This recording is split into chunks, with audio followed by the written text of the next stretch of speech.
Assalamualaikum warahmatullahi wabarakatuh. Kami dari kelompok 8 dengan judul makalah Islam dan Budaya dalam Sejarah Politik di Indonesia. Perkenalkan, nama saya Rita Ayuningrum, NIM T 2016-1245. Baiklah, sebagai pemateri pertama saya akan menjelaskan pengertian Islam, budaya, dan politik. Islam adalah agama yang syamil, menyeluruh, sempurna, dan universal.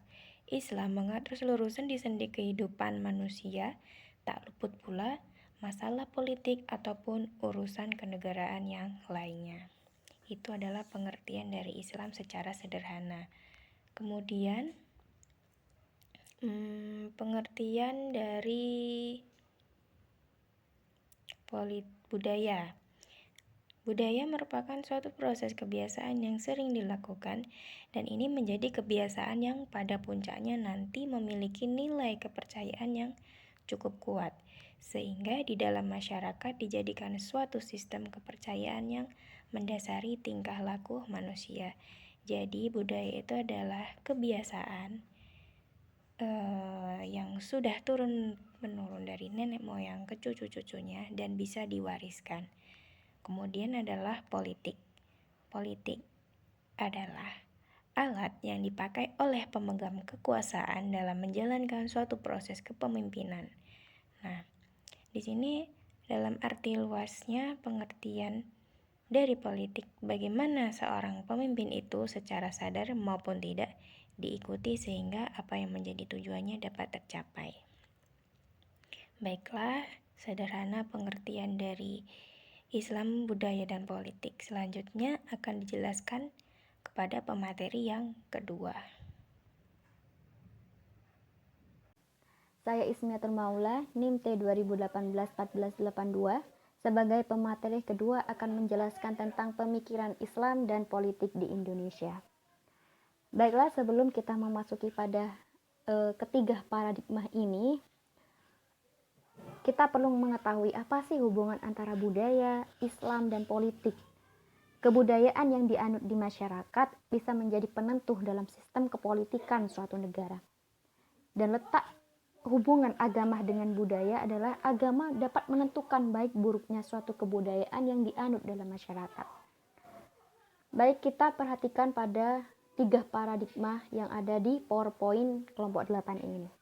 Pertama, Islam dan negara atau politik adalah satu kesatuan yang tidak dapat dipisahkan.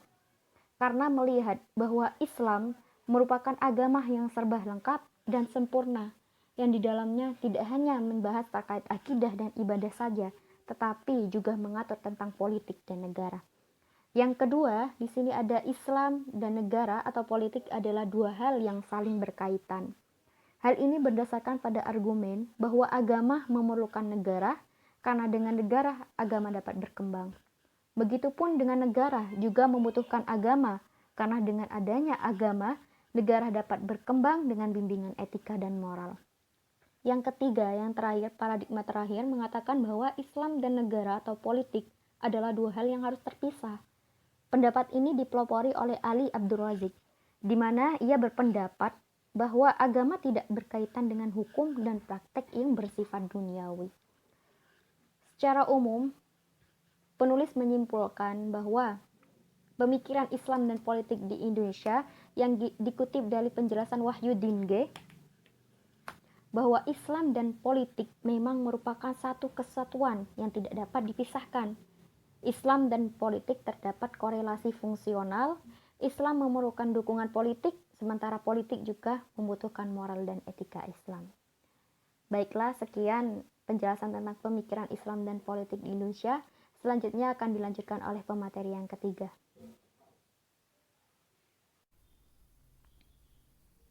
Assalamualaikum warahmatullahi wabarakatuh. Perkenalkan, nama saya Irdina Nurhasikoh, NIM T 2018-1476. Di sini saya akan menjelaskan tentang pasang surut hubungan Islam dan politik di Indonesia. Nah, relasi antara Islam dan politik di Indonesia itu memiliki perjalanan sejarah yang cukup panjang dan tentunya mengalami pasang surut.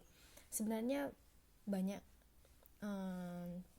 dan panjang panjang sekali perjalanannya. Tapi di sini saya akan memberikan contoh, yaitu ada 2 di sini, yaitu yang pertama saat awal pemilu dan kedua reformasi.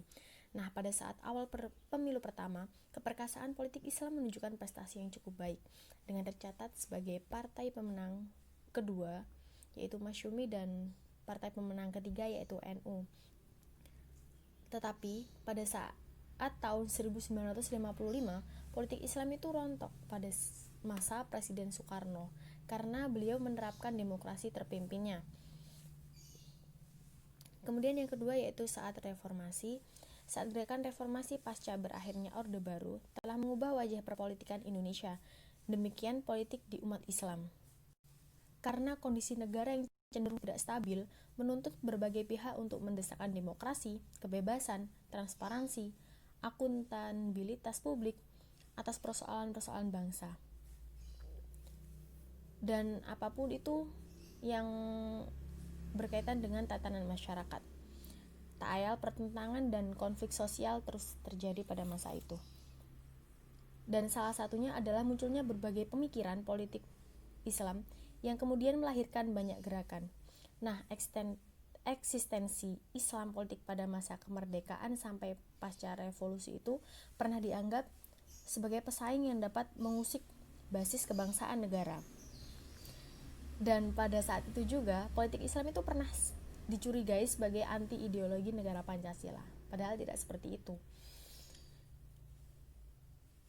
Nah, tetapi pada tahun 1980-an itu terjadi gejala menurunnya ketegangan antara Islam dan negara. Itu sudah sangat terlihat karena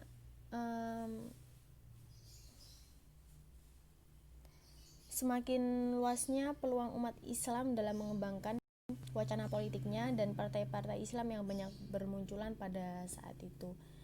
Jadi sudah tidak ada ketegangan lagi seperti yang sebelum-sebelumnya sampai politik Islam pernah dicurigai sebagai anti ideologi negara. Dan itulah beberapa contoh relasi antara Islam dan politik di Indonesia yang memiliki perjalanan yang cukup panjang dan mengalami pasang surut. Mohon maaf jika ada salah kata dan mohon maaf jika banyak kekurangan materi. Kurang lebihnya mohon maaf. Wassalamualaikum warahmatullahi wabarakatuh.